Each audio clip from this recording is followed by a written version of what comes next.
ভুয়ো পরিচয়পত্র বানিয়ে ব্যাংকের থেকে লোন নিয়ে গায়েব এক ব্যক্তি। ঘটনাটি ঝাড়গ্রামের তৈয়রি স্টেট ব্যাংকের। গত মার্চ মাসে এক ব্যক্তি ঝাড়গ্রাম মেডিকেল কলেজ হাসপাতালের স্টাফ পরিচয় দিয়ে তৈয়রি স্টেট ব্যাংক থেকে 10 লক্ষ টাকা ঋণ নেন। আর সেই ঋণের টাকা পরিশোধ না করায় ব্যাংকের তরফ থেকে বারবার নোটিশ পাঠানো হয় তার দেওয়া ঠিকানাতে। তারপরেই ব্যাংকের নজরে আসে সেই ব্যক্তি যে ভুয়ো নথি দিয়ে তাদের সাথে প্রতারণা করেছে। এরপরেই বিনপুর থানায় অভিযোগ দায়ের।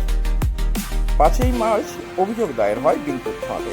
অভিযোগ দায়েরের পরেই বিনপুর থানার মেজবাবু উমাকান্ত পৈরা নিজে এই ঘটনার তদন্ত শুরু করেন এবং সেই ব্যক্তির যে ফোন নাম্বার, সেই ফোন নাম্বারের সূত্র ধরেই তিনি 15 দিন ধরে ট্র্যাক করে জানতে পারেন সেই ব্যক্তি কলকাতার দক্ষিণ 24 পরগনার পাটুরিয়ার বাসিন্দা।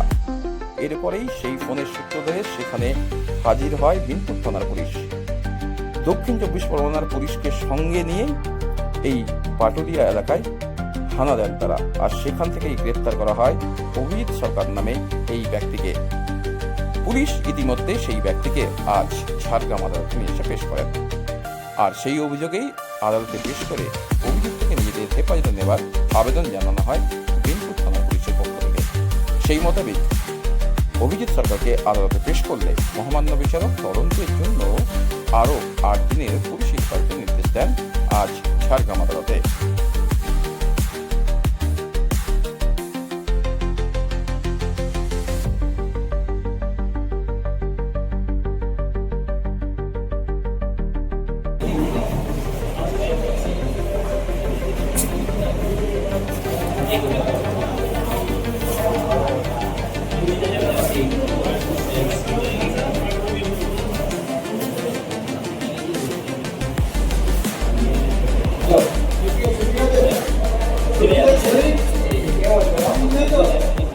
Betul.